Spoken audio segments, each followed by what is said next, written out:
My spod mix for this kind of fishing could not be simpler. Very few ingredients, but first of all, let's have a look at the base ingredient, which is the hemp. And if I just let that run forward a bit there, can you see how oily that is at the front? And what I've basically done is I've got a couple of tins of tuna. You can see all the bits of tuna there. Rather than just throwing it in there after I've mixed it all up, I've actually put it in there and reboiled it in the tuna in oil, so the whole lot has got even oilier than it is already.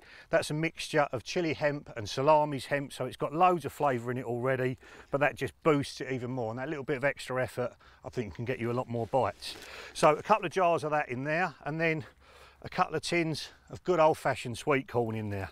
I'm fishing plastic hook baits over the top of this lot, so I want loads of grains of corn all rested in that weed out on the spot, so we'll give that a nice mix up there.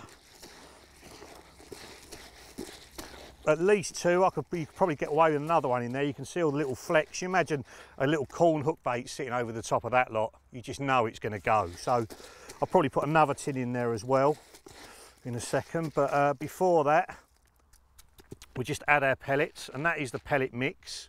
Basically it's a very, very small betaine pellet and then a 4mm very oily pellet, and I'm going to put a liberal amount of those in there.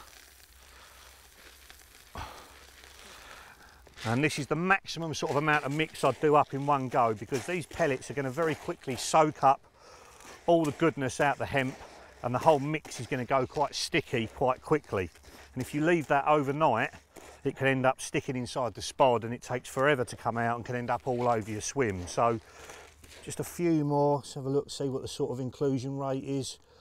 Probably 60% hemp, 30% pellet, 10% corn at the moment, which is getting close to being right. A few more pellets in there, and that is it. No boilie in this one at all, because I'm fishing plastic over the top. We're going for economy this time, but still mega effectiveness. And I'm going to start probably with 20 to 30 spods over the area, and then I'm going to top it up with 3 or 4 spods, hopefully every time I get a bite. So that is the mix. Couldn't be simpler.